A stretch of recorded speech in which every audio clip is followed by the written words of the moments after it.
I've never been the type to scare easily. Growing up in a bustling city, you learn to keep your wits about you. But nothing could have prepared me for the sheer terror I experienced in my college dorm that night. It was my second year at college, and I had just moved into a new dorm room on the third floor of one of the older buildings on campus. The place had a certain charm, with its creaky wooden floors and vintage architecture, but it also had an unsettling, eerie atmosphere. Maybe it was the dim lighting or the long, narrow hallways that seemed to stretch on forever. I had just finished a late-night study session in the library. The clock on my phone read 1:47 a.m. as I walked back to my dorm, the campus eerily silent. I couldn't shake the feeling that I was being watched, but I brushed it off as paranoia from too much caffeine and too little sleep. As I approached my dorm building, I noticed a figure standing under one of the flickering street lamps. It was a student, a guy I vaguely recognized from one of my classes. His name was Noah, and he always seemed a bit off. He had a reputation for being overly friendly to the point of making people uncomfortable. I gave him a polite nod and quickened my pace. "Hey, Heather," he called out, his voice echoing in the empty night. I turned reluctantly. "Hi, Noah. What are you doing out here so late?" "Just taking a walk," he said, smiling in a way that made my skin crawl. "You heading back to your room?" "Yeah, I have an early class tomorrow," I replied, hoping that would end the conversation. "I'll walk you back. It's not safe for a girl to be out alone this late." I didn't want to be rude, but something about his offer made me uneasy. "No, it's fine. I'm almost there anyway. Thanks, though." He frowned, but didn't push it. "All right. Good night, Heather." I turned and hurried into the building, my heart pounding in my chest. I glanced back to see him still standing under the street lamp, watching me. I told myself I was overreacting, that he was just being friendly. Once inside, I made my way up to the third floor, the old wooden stairs creaking under my feet. The hallway was deserted, and the only sound was the hum of the fluorescent lights. I reached my door, unlocked it, and quickly stepped inside, locking it behind me. I leaned against the door, letting out a sigh of relief. My room was small, but cozy, with a single bed, a desk, and a window that overlooked the courtyard. I changed into my pajamas and climbed into bed, hoping to get a few hours of sleep before my morning class. Just as I was about to drift off, I heard it, a soft, almost imperceptible scratching sound. I sat up, my heart racing. The sound was coming from the hallway, right outside my door. I strained to listen, my blood running cold. The scratching grew louder, more insistent. I grabbed my phone and turned on the flashlight, creeping toward the door. "Who's there?" I called out, my voice trembling. The scratching stopped abruptly. For a moment, there was silence. Then, a voice whispered, "Heather?" It was Noah. Panic surged through me. "Go away, Noah. What do you want?" "I just want to talk," he replied, his voice low and unsettling. I backed away from the door, my mind racing. I could call campus security, but who knew how long it would take them to get here? I needed to find a way to protect myself. I looked around my room, my eyes falling on a heavy lamp on my desk. I grabbed it, holding it like a weapon. "Leave or I'm calling the police," I shouted, hoping to scare him off. The doorknob rattled as he tried to open it. "Heather, please, don't make me do something we'll both regret." Terror gripped me as I realized he wasn't going to leave. I needed to get out of there, but the only exit was the door he was trying to break through. I thought about the window, but it was a 3-story drop to the ground. Then I remembered the fire escape. If I could get to it, I might have a chance. I moved the desk under the window as quietly as I could, climbing on top of it and pushing the window open. The cold night air hit my face as I climbed out onto the narrow ledge. I glanced back to see the door start to crack under the pressure of Noah's assault. I had to move fast. The fire escape was a few feet away, and I carefully edged my way toward it, my heart pounding in my ears. I reached out, grabbing the cold metal railing and pulling myself onto the platform. Just as I did, I heard the door splinter and crash open. I didn't look back. I scrambled down the fire escape as fast as I could, my hands slipping on the metal rungs. I could hear Noah shouting my name, but I didn't stop. When I reached the ground, I sprinted across the courtyard, heading for the campus security office. By the time I burst through the door, gasping for breath, Noah was nowhere to be seen. The security officers took my report and assured me they would find him, but I knew I would never feel safe in that dorm again. The next day, I packed up my things and moved into a different building, surrounded by friends who could keep an eye on me. Noah was eventually expelled, but the memory of that night still haunts me. I'll never forget the terror of being hunted in my own home, or the realization that sometimes the real monsters are the ones we think we know. It was a little past 2 a.m. when I decided to head to the market. The air was cool, the streets were quiet, and there was an eerie stillness that accompanied the late hours. I needed some groceries, and thinking the store would be empty, I figured it would be the perfect time to shop without the usual crowds. As I entered the market, the fluorescent lights buzzed overhead, casting a sterile glow over the aisles. It was almost empty, as I had expected. A tired-looking cashier glanced up at me, then returned to her magazine. I grabbed a basket and started down the first aisle. I was halfway through picking out some cereal when I felt a prickling sensation on the back of my neck. I turned my head and saw a man standing at the end of the aisle, staring directly at me. His eyes were wide, unblinking, and there was something unsettling about his gaze. I looked away quickly, telling myself I was just being paranoid. People can look in any direction they want, right? I moved on to the dairy section, but I couldn't shake the feeling of being watched. Every time I glanced up, the man was there, hovering a few aisles away, watching me. He was tall, with a scruffy beard and a baseball cap pulled low over his forehead. He wore a dark jacket, the kind you might see in a thriller movie, and he moved with an unsettling grace, almost as if he was gliding. My heart started to race, but I tried to focus on my shopping. Milk, eggs, bread. I kept my eyes on my list, trying to ignore the sense of dread creeping over me. But every time I looked up, he was closer, still staring. I could see his eyes now, cold and unyielding, fixed on me like a predator on its prey. I hurried to the cashier, my basket full of items I had barely registered picking up. The man was still behind me, lingering near the end of the aisle. The cashier, oblivious to my growing panic, scanned my items with infuriating slowness. I kept glancing over my shoulder, expecting the man to approach, but he stayed where he was, watching. "Do you need any bags?" the cashier asked, breaking through my haze of fear. "Yes, please," I mumbled, handing over the money. I could feel my hands trembling. She handed me my change and I grabbed the bags, my eyes darting towards the exit. I could see the man moving now, slowly, methodically, as if he had all the time in the world. I hurried to my car, fumbling with my keys. The parking lot was eerily empty, the streetlights casting long shadows that seemed to stretch out towards me. I glanced back and saw the man emerging from the store, his eyes still locked on me. Panic surged through me as I finally managed to unlock the car and throw my bags into the back seat. I got in, locking the doors immediately. My hands were shaking so badly it took me 2 tries to get the key into the ignition. The car roared to life, and I backed out of the parking spot, my eyes fixed on the rearview mirror. The man was standing at the entrance of the store, watching me. As I pulled out of the lot, I saw him walk towards a dark sedan parked a few spaces away. My heart pounded in my chest as I drove down the deserted streets. I kept checking the mirrors, hoping, praying that he wouldn't follow. But a few blocks later, I saw the headlights. The dark sedan was trailing me at a distance, maintaining a steady speed. I took a few random turns, trying to shake him off, but he matched every move. I didn't want to go home. I couldn't lead him to my safe place, where I should feel secure. Instead, I headed for a nearby police station, hoping the presence of law enforcement would deter him. The streets were a blur as I sped towards safety, my eyes constantly flicking to the rearview mirror. The sedan stayed behind me, relentless, unyielding.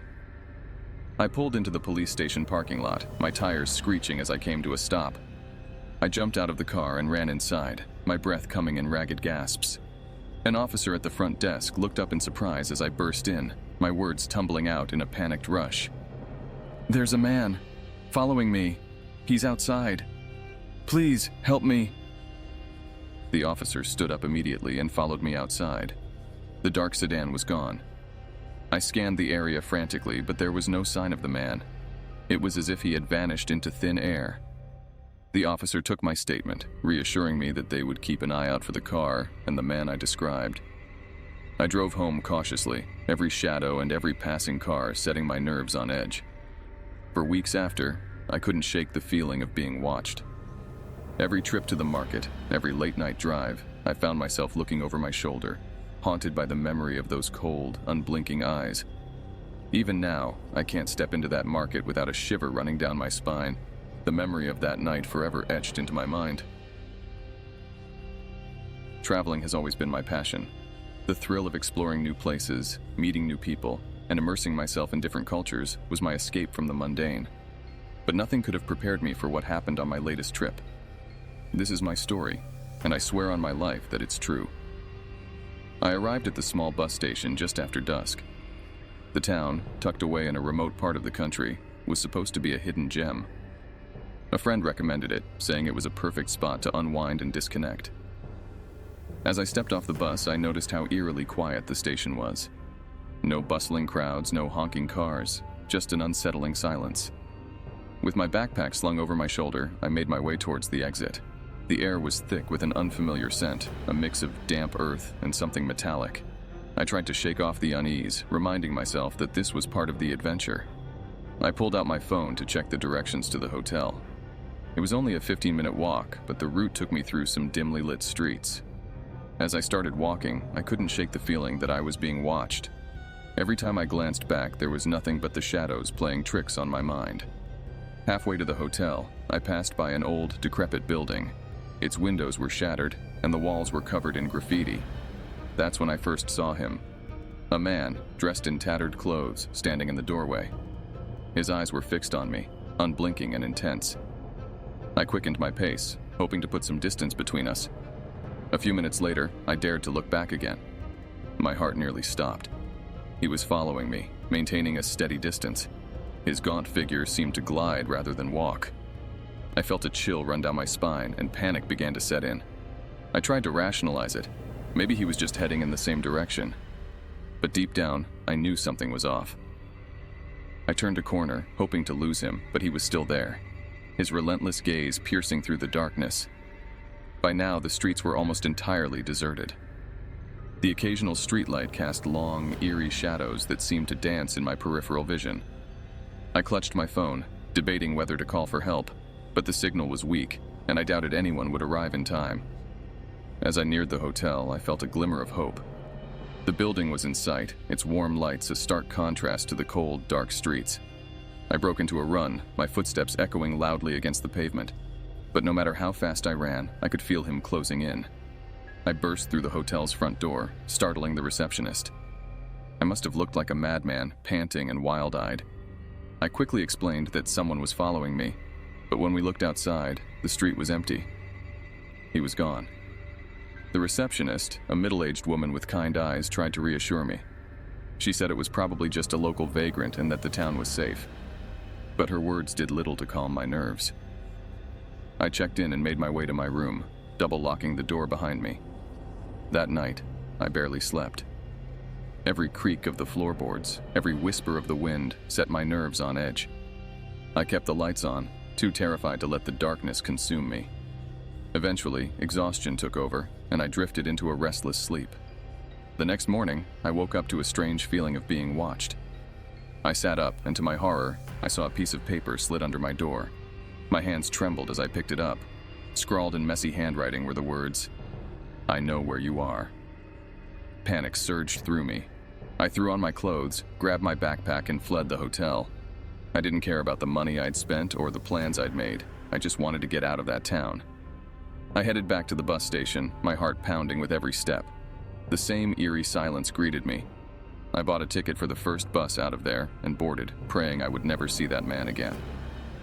As the bus pulled away, I glanced out the window, half expecting to see him standing there, watching me leave. But there was nothing. Just the empty streets of a town that would forever haunt my nightmares. To this day, I don't know who he was or what he wanted. But I've never felt safe traveling alone again. That trip changed me, left a scar on my soul. And I'll never forget the eyes of the man who followed me. A relentless shadow that almost took me to nowhere. It was one of those nights where the road stretched out endlessly in front of me, the darkness only broken by the dim glow of my car's headlights. I was on a solo road trip, a personal journey to clear my mind and escape the monotony of daily life. I had been driving for hours, my eyes growing heavy with fatigue. When I saw the flickering neon sign of a gas station up ahead, I sighed with relief. Just 30 minutes more to the hotel, I thought. A quick pit stop would be perfect. I pulled into the nearly deserted gas station, the only sign of life being the old attendant behind the counter, his face obscured by shadows. I parked my car beside the pump and stepped out into the chilly night air, the cold biting through my jacket. The station was eerily quiet, the only sounds being the distant hum of the freeway and the soft rustling of leaves in the wind. As I started pumping gas, I felt a strange sensation, like I was being watched. I glanced around but saw no one. The feeling persisted, creeping up my spine and making the hairs on the back of my neck stand on end. I shook it off, attributing it to my overactive imagination. After all, I had been driving for hours and was likely just tired. Once the tank was full, I went inside to pay. The attendant barely looked up as I handed him my card. His silence was unsettling, but I chalked it up to the late hour. As I walked back to my car, I noticed a dark figure standing at the edge of the parking lot, barely illuminated by the weak light of the gas station. They stood motionless, their face hidden in shadow. My heart skipped a beat, but I forced myself to remain calm. I quickly got into my car and locked the doors, my eyes darting back to where the figure had been standing. They were gone. I let out a shaky breath and started the engine, eager to get back on the road and away from this unsettling place. As I pulled out of the gas station and back onto the highway, I couldn't shake the feeling that I was being followed. About 10 minutes later, I glanced in my rearview mirror and saw headlights in the distance. At first, I thought nothing of it, assuming it was just another traveler. But as I continued driving, the car behind me seemed to match my every move. If I sped up, so did they. If I slowed down, they did too. Panic began to set in. I tried to rationalize it. Maybe they were just going the same way. Maybe it was a coincidence. But the dread in my gut told me otherwise. The highway was deserted except for us, and the realization that I was alone out here with whoever was following me made my blood run cold. I decided to take the next exit, hoping to lose them on the smaller roads. I swerved off the highway, the car behind me following suit. My heart pounded in my chest as I navigated the winding, narrow roads.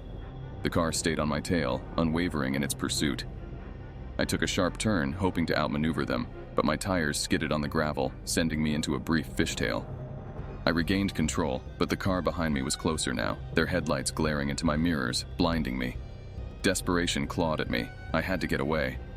I spotted a small dirt road up ahead and took it, hoping it would lead somewhere I could hide.